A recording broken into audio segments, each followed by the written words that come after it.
एक अनूठी यात्रा पर हम निकलते हैं। मनुष्य जाति के पास बहुत शास्त्र थे, पर अष्टावक्र गीता जैसा शास्त्र नहीं। वेद फीके, उपनिषद बहुत धीमी आवाज में बोलते हैं। गीता में भी ऐसा गौरव नहीं है जैसा अष्टवक्र की संहिता में है। कुछ बात ही अनूठी है। सबसे बड़ी बात तो यह है कि न समाज की, न राजनीति, न जीवन की किसी और की व्यवस्था का ज्ञान अष्टावक्रता के ज्ञान पर है। इतना शुद्ध भाव अतीत व्यक्त है, समय और काल से अतीत दूसरा नहीं है। शायद इसीलिए अष्टावक्र की गीता, अष्टावक्र की संहिता का बहुत प्रभाव नहीं पड़ा। कृष्ण की गीता का बहुत प्रभाव पड़ा। पहला कारण, कृष्ण की गीता का समुद्र सत्य की उतनी चिंता नहीं है जितना समझने की चिंता है। समन्वय का आग्रह इतना गहरा है कि अगर सत्य थोड़ा खो भी जाए तो कृष्ण राजी है। कृष्ण की गीता का खिचड़ी जैसी है, इसलिए उस सभी का भांति है, कुछ न कुछ उसमें मौजूद है। ऐसा कोई संप्रदाय खोजना मुश्किल है जो गीता में अपनी वाणी में खोज ले। ऐसा कोई व्यक्ति खोजना मुश्किल है जो गीता में अपने लिए कोई सहारा खोज ले। एवं सबके लिए अष्टावक्र गीता बड़ी कठिन होगी। अष्टावक्र समन्वयवादी नहीं है, सत्यवादी है। सत्य जैसा है वैसा कहा है, बिना किसी लाभ के लंबित के। सुनने वाले की चिंता नहीं है। सुनने वाला समझे नहीं समझे इसकी भी चिंता नहीं है। सत्य का ऐसा शुद्धतम वक्तव्य न पहले कहीं हुआ, न ही बाद में हुआ। कृष्ण की गीता का लोगों को प्रेम है, उसका अर्थ निकालना बहुत सुगम है। कृष्ण की गीता का काव्यात्मक 2-2-5 भी हो सकते हैं, 2-2-3 भी हो सकते हैं। अष्टावक्र के साथ कोई खेल संभव नहीं, वहाँ 2-2-4 ही होते हैं।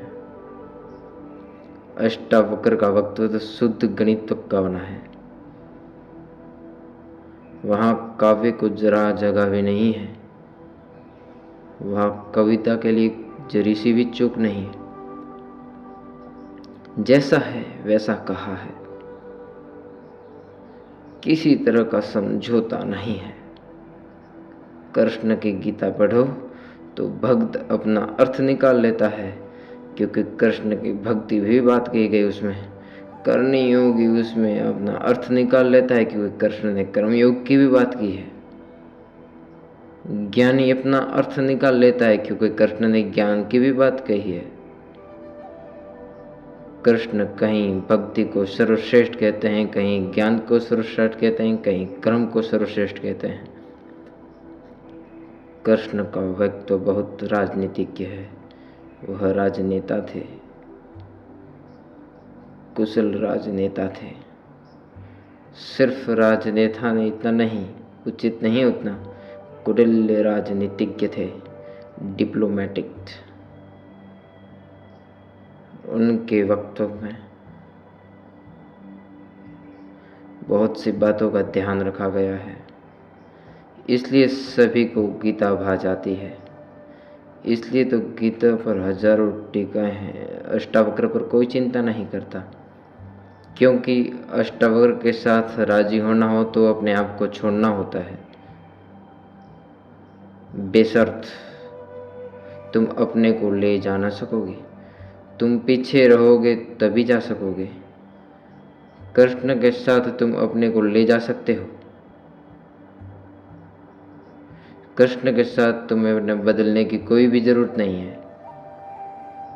कृष्ण के साथ तुम मौजूद पढ़ सकते हो। इसलिए सभी संप्रदाय को मैं कृष्ण की गीता पर टिकाए रखी। शंकर ने, रामानुज ने, निवारक ने, वल्लभ ने,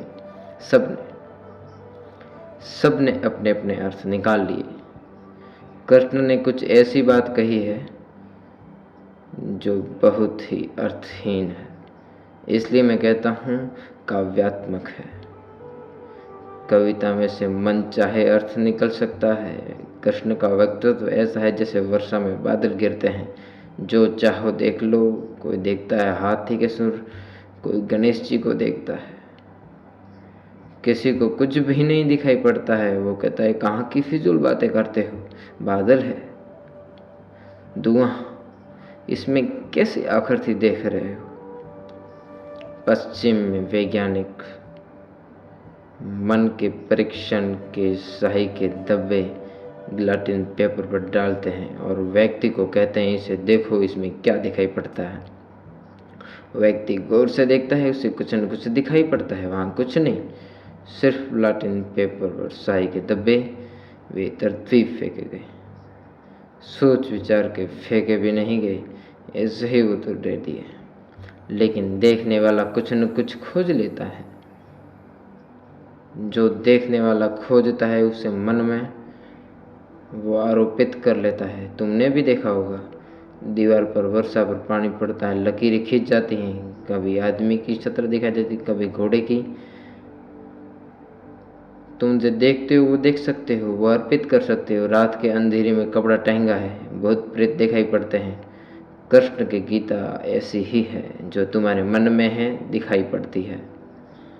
तो शंकर ज्ञान देख लेते हैं, रामानुज भक्ति देख लेते हैं, तिलक्रम देख लेते हैं, और सब अपने घर से सुनिश्चित लौटाते हैं कि ठीक कृष्ण वही कहते हैं जो हमारी मान्यता है। इमर्सन ने लिखा है कि एक बार एक पड़ोसी प्लेटो के किताब से उनके मांग के लिए गए, और प्लेटो 2000 साल पहले हुआ और दुनिया के थोड़े से अनूठे विचार को लाने वाला। कुछ दिनों बाद इमर्सन ने कहा किताबों को पढ़नी हो तो वापस करना, और पड़ोसी लौटा गया। इमर्सन ने पूछा कैसी लगी। उसने कहा ठीक आदमी, प्लेटो के विचार मुझसे मिलते जुलते हैं। कई दफा तो मुझे ऐसा लगा इस आदमी को मेरे विचारों का पता कैसे चल गया। प्लेटो 2000 साल पहले हुआ, इसको शक हो रहा है कि इससे कहीं मेरे विचार तो नहीं चुरा लिए।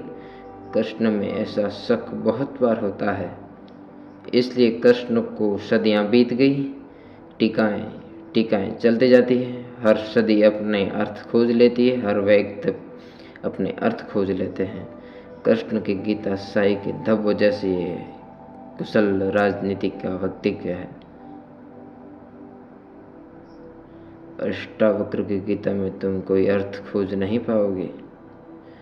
तुम अपने को छोड़ के चलोगे तभी अष्टावक्र की गीता स्पष्ट होगी। उसमें जरा भी अपने व्याख्या नहीं डाल सकोगे, इसलिए लोगों ने टीकाएं नहीं लिखी। टिक्के लगने की जगह ही नहीं है, तोड़ने मरोड़ने का उपाय नहीं है। तुम्हारे मन के लिए सुलझाए उसे डाल दो। अष्टावक्र में इसके द्वारा वक्त तो डाला ही नहीं गया कि सदियां बीत गई। उस वक्त में कोई कुछ जोड़ नहीं पाया, घटा नहीं पाया। बहुत कठिन है ऐसे वक्त को देखना, जानना। समय के साथ ऐसी कुशलता बड़ी कठिन है। इसलिए मैं कहता हूँ एक अनूठी यात्रा तुम शुरू कर रहे हो। अष्टावक्र में राजनीतिज्ञों की कोई पुस्तकता नहीं, न तिलक की, न अरविंद की, न गांधी की, न विलोम की, किसी की कोई उत्सुकता नहीं, क्योंकि तुम अपना खेल नहीं खेल पाओगे। तिलक को उकसाना है देशभक्ति, उठाना है कर्म के ज्वार। कृष्ण की गीता संयोगी बन जाएगी। कृष्ण हर किसी को कंधा देने को तैयार है। कोई भी चला लो गोली उनके कंधे पे रखे, वो राजी हैं। कंधा उनका, पीछे छिपने की सुविधा है। उनके पीछे से गोली चलाओ तो गोली भी बहुमूल्य मालूम पड़ती है। अष्टावक्र किसी को कंधे पे हाथ रखने भी नहीं देता। इसलिए गांधी की कोई उत्सुकता नहीं, तिलक की कोई लक्ष्य, अरविंद बना को कोई लेना देना नहीं, क्योंकि तुम कुछ थोक ना सकोगी। राजनीति की कोई सुविधा नहीं है। अष्टावक्र राजनीति को शब्द नहीं है। ये पहली बात ख्याल रखना जरूरी है। ऐसा सुस्पष्ट खुले आकाश जैसा जिसमें बादल है ही नहीं, तुम कोई आकृति देख ही ना पाओगे।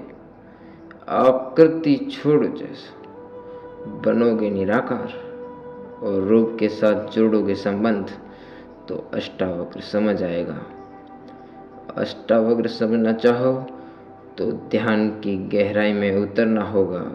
कोई व्याख्या से काम होने वाला नहीं। और ध्यान के लिए भी अष्टावक्र गीता राम राम जपो। अष्टावक्र कहते हैं, तुम कुछ भी करो बस ध्यान में रख करो। करता जहां है वहां ध्यान के साथ। जब तक करना है तब तक भ्रांति है। जब तक करने वाला मौजूद है तब तक अहंकार मौजूद है। अष्टावक्र कहते हैं, साक्षी हो जाना ही ध्यान है। जहां कर्ता छूट जाता है वहां सिर्फ देखने वाले रह जाते हैं। दृष्टा मात्र हो जाने में ही दर्शन, दृष्टा मात्र हो जाने में ही ध्यान है। दृष्टा मात्र हो जाने में ही ज्ञान है। इसके पहले हम सूत्र को उतरे। अष्टावक्र के संबंध में कुछ बातें समझ लेनी बहुत जरूरी है। ज़्यादा पता नहीं है, ना तो वे सामाजिक पुरुष थे, ना वह राजनीतिक, तो इतिहास में कोई उल्लेख नहीं है। बस थोड़ी सी घटनाएं ज्ञात हैं, वो भी बड़ी अजीब, परेशान योग्य नहीं, लेकिन समझोगे तो बड़े गहरे अर्थ खुलेंगे। पहली घटना, अष्टावक्र पैदा हुए उसके पहले की, पीछे का तो कुछ पता नहीं। गर्भ की घटना, पिता बड़े पंडित, अष्टावक्र, माँ के गर्भ में। पिता रोज वेद का पाठ करते और अष्टावक्र को गर्भ में सुनाते। एक दिन अचानक गर्भ से आवाज आती है, रुको भी, ये सब बकवास है। ज्ञान इसमें कुछ भी नहीं, बस शब्दों का संग्रह है। शास्त्र में ज्ञान कहाँ?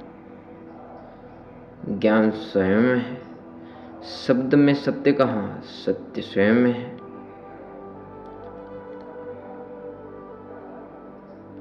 पिता स्वभावतः नाजायज हुए। एक तो पिता, फिर पंडित, और गर्भ में छिपा हुआ बेटा इस तरह की बात कहे, अभी पैदा भी नहीं हुआ। क्रोध में आ गए, आत बबूला हो गई। पिता का अहंकार चोट खा गया। फिर पंडित का अहंकार, बड़े पंडित थे, बड़े विवादित थे, शास्त्रातीत थे। क्रोध में अभिशाप दे दिया कि जब पैदा होगा तो 8 अंगों से टेढ़ा होगा, इसलिए नाम अष्टावक्र। 8 जगह से कुबड़े पैदा हुए, 8 जगह से ऊंट की भांति ये तिरछे। पिता में क्रोध में शरीर को विक्षिप्त कर दिया। ऐसी और भी कथाएं हैं। कहते हैं बुद्ध जब पैदा हुए तो खड़े खड़े पैदा हुए। माँ खड़ी थी बर्फ के तले, खड़े खड़े पैदा हुए। जमीन पर गिरे नहीं कि चले, 7 कदम चले, 8वें कदम पर रुक गए और 4 आर्य सत्यों की घोषणा की कि जीवन दुख है। अभी 7 कदम ही चले हैं सरस्वती पर और जीवन की दुख है, कि दुख से मुक्त होने की संभावना है। कि दुख मुक्ति का उपाय, कि दुख मुक्ति की अवस्था, निर्वाण की अवस्था। लाओसु के संबंध में कथा है कि लाओसु बूढ़ा पैदा हुआ, 80 वर्ष के पैदा हुए, 80 वर्ष तक गर्भ में ही रहे। कुछ करने की चाह ही नहीं थी तो गर्भ से निकलने की चाह भी नहीं हुई। कोई वासना ही नहीं थी तो संसार में आने की भी वासना न हुई। जब पैदा हुए तो सफेद बाल थे, 80 वर्ष के बूढ़े थे।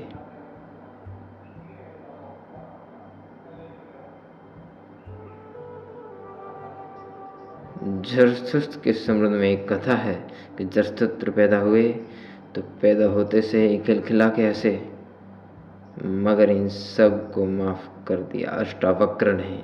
ये तो पैदा होने के बाद की बात है। अष्टावक्र ने अपना पूरा व्यक्तित्व दे दिया पैदा होने के पहले। ये कथाएं महत्वपूर्ण हैं। इन कथाओं में इन व्यक्तियों के जीवन की सारी सार संपदाएं निचोड़ है। बुद्ध ने जो जीवन भर में कहा उसका निचोड़। बुद्ध ने अष्टांगिक मार्ग का उपदेश दिया तो 7 कदम चले, 8वें पर रुक गए। 8 अंग है कुल। पूछने की अंतिम अवस्था है सम्यक समाधि। उस समाधि की अवस्था में ही पता चलता है कि जीवन के पूरे सत्य का 4 आर्य सत्यों की घोषणा कर दी। लाओसु बूढ़ा पैदा हुआ। लोगों को 80 साल लगते हैं, तब भी ऐसी समझ नहीं आ पाती। बूढ़े होके भी लोग बुद्धिमान कहाँ हो पाते हैं। बूढ़ा होना और बुद्धिमान होना बहुत पर्यायवाची तो नहीं। बाल तो धूप में भी पकाए जा सकते हैं। लाओसु की कथा इतना ही कहती है कि अगर जीवन में प्रवाह हो, तीव्रता हो, तो जो 80 साल में घटता है वो एक क्षण में घट सकता है। प्रज्ञा की तीव्रता हो तो एक क्षण में घट सकता है। बुद्धि मलिन हो तो 80 साल में भी कहाँ घटता है। जरथुस्त्र जन्म के साथ ही हंसे। जरथुस्त्र का धर्म अकेला धर्म है दुनिया में जिसे हंसता हुआ धर्म कह सकते हैं। अति पार्थिव पृथ्वी का धर्म। इसे पारसी दूसरे धार्मिकों को धार्मिक नहीं मानते। नास्तिकता का अति प्रसंग। जरथुस्त्र का धर्म हंसता हुआ धर्म है, जीवन के स्वीकार का धर्म है, त्याग नहीं है। तुम्हें कोई पारसी साधु देखा? नंग दड़ंग खड़ा हो जाए, छोड़ दे, धूप खड़ा हो जाए, धुनी रमा के बैठ जाए? नहीं, पारसी धर्म में जीवन को सताने, कष्ट देने की कोई व्यवस्था नहीं है। जरथुस्त्र का संदेश यही है कि जब हंसते हुए परमात्मा को पाया जा सकता है तो रोते हुए क्यों पाना। जब नाचते हुए पहुंच सकते हैं उस मंदिर तक तो कांटे क्यों बोने। जब फूलों के साथ जाना हो सकता है तो ये दुखवाद क्यों। इसलिए ठीक है, जरथुस्त्र पैदा होते ही हंसते हैं। इन कथाओं में इतिहास में खोजना ऐसा हुआ है, लेकिन इन कथाओं में बड़ा गहरा अर्थ है। तुम्हारे पास एक बीज पड़ा है। जब तुम बीज को देखते हो, इससे पैदा होने वाले फूल की कोई खबर नहीं मिलती। ये क्या हो सकता है,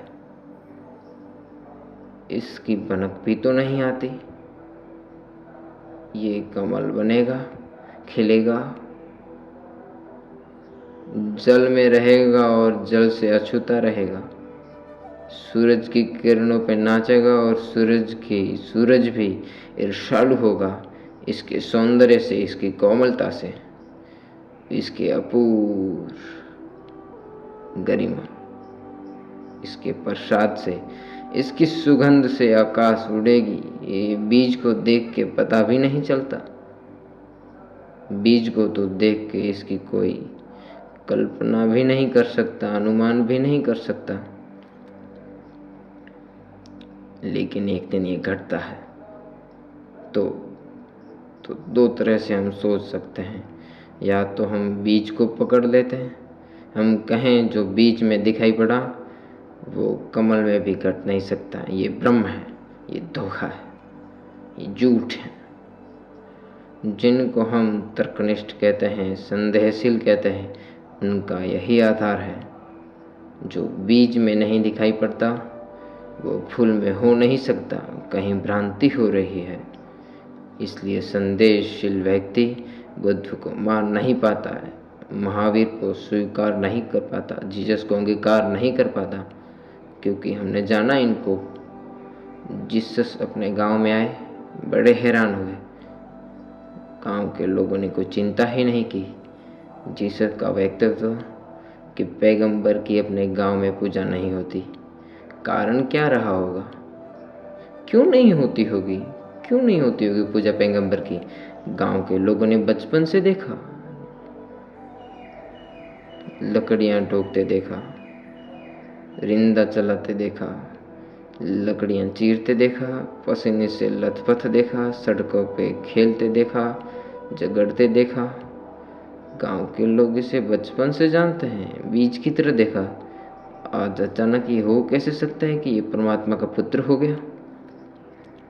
जिसने बीज को देखा वो फूल को नहीं मान पाता। जरूर धोखा होगा, बेईमानी होगी, यह आदमी पाखंडी है। बुद्ध अपने घर वापस लौटे तो पिता, सारी दुनिया को जो दिखाई पड़ रहा था वो पिता को दिखाई नहीं पड़ा। सारी दुनिया अनुभव कर रही थी एक प्रकाश। दूर दूर तक खबरें जा रही थी, दूर देशों से लोग आने शुरू हो गए। लेकिन वापस घर लौटे 12 साल बाद तो पिता ने कहा, मैं तुझे अभी भी क्षमा कर सकता हूँ, यद्यपि तूने काम तो बुरा किया, सताया तूने हमें, अपराध तो तूने किया, लेकिन मेरे पास विदाई का हृदय है, मैं तुम्हें माफ़ कर दूंगा। तुम्हारे लिए ये भिक्षा का वेश हटाना चाहिए, ये सब नहीं चलेगा। तो वापस लौटा, ये राज्य तेरा हो गया, ये तेरा है, मैं बूढ़ा हो गया बचपना बहुत, अब बंद करो ये सब खेल। बुद्ध ने कहा, मुझे कृपा कर खेले, जो गया वो वापस नहीं आया, ये कोई और ही आया है। जो आपके घर पैदा हुआ था वही वापस नहीं आया है, ये कोई और ही आया है। बीज फूल होके आया है, गौर से तो देखो। पिता ने कहा, तू मुझे सिखाने चला है? पहले दिन से जब तू पैदा हुआ तब से तुझे जानता हूँ। किसी और को धोखा देना, किसी और को समझा लेना, भ्रम में डाल देना, मुझे भ्रम में तुम नहीं डाल पाओगे। मैं फिर कहता हूँ, मैं तुझे भली भांति जानता हूँ, मुझे कुछ सिखाने को चेष्टा मत कर, क्षमा करने को मैं राजी हूँ। बुद्ध ने कहा, आप मुझे जानते हैं, आप और मुझे जानते हैं, मैं तो स्वयं को भी नहीं जानता। अभी अभी किरणें उतरी हैं स्वयं को जानने की, क्षमा करें। लेकिन ये मुझे कहना ही पड़ेगा कि जिसको आपने देखा वो मैं नहीं हूँ, जहाँ तक आपने देखा मैं वो नहीं हूँ। बाहर आपने देखा, भीतर कहाँ देखा? मैं आपसे पैदा हुआ हूँ, लेकिन आपने मुझे निर्मित नहीं किया। मैं आपसे आया हूँ जैसे कोई रास्ता से राहगीर आता है, लेकिन रास्ता और राहगीर का क्या लेना देना? कल रास्ता कहना लगे, मैं तुझे पहचानता हूँ, मेरे ही से तो होकर आया, ऐसे ही आप कह रहे हैं, आपके पहले भी मैं था, जन्मों जन्मों से मेरी यात्रा चल रही है, आपसे गुजरा जरूर हूँ, ऐसा मैं औरों से भी गुजरा हूँ, और भी मेरे पिता थे और भी मेरी माताएं थी, लेकिन मेरा होना बड़ा अलग थलग है, कठिन है, बहुत अति कठिन है। अगर बीज को देखा तो फूल पे भरोसा नहीं आता। एक तो ढंग है, अश्रद्धालु का, तर्कवादी का, संदेहशील का, कि वो कहता है बीज को हम पहचानते हैं, वो फील नहीं हो सकता। हम कीचड़ को जानते हैं, वो उस कीचड़ से कमल हो कैसे सकता है, सब गलत है, सपना होगा, भ्रांति होगी, किसी मोहजाल में पड़े हो गई, किसी ने धोखा दे दिया, कोई जादू, कोई तलेसी। एक तो ये रास्ता है, एक रास्ता है श्रद्धालुओं का, प्रेमी का, भक्त का, सहानुभूति का। वो फूल को देखता है और फूल से पीछे की ओर यात्रा कहता है। जब फूल में ऐसी सुगंध हुई, ऐसी विभा प्रकट हुई, जब ऐसी फूल में प्रतिभा, जब फूल में ऐसा कुंवारापन देखा, तो जरूर कोई बीज में भी रहा होगा, क्योंकि जो फूल में हुआ है वो बीज में हुआ, वो फूल में हो ही नहीं सकता ऐसा। ये सारी कथाएं घटी हैं, ऐसा नहीं है। जिन्होंने अष्टावक्र के फूल को देखा, उनको ये ख्याल में आया जो आज हुआ है वो कल भी रहा होगा, छिपा था, अवगुणित था, पर लय में बड़ा था। जो आज है वो अंत में है, वो प्रथम भी रहा होगा। जो मृत्यु के क्षण में दिखाई पड़ता है वो जन्म के क्षण में भी मौजूद रहा होगा, अन्यथा पैदा कैसे हुआ।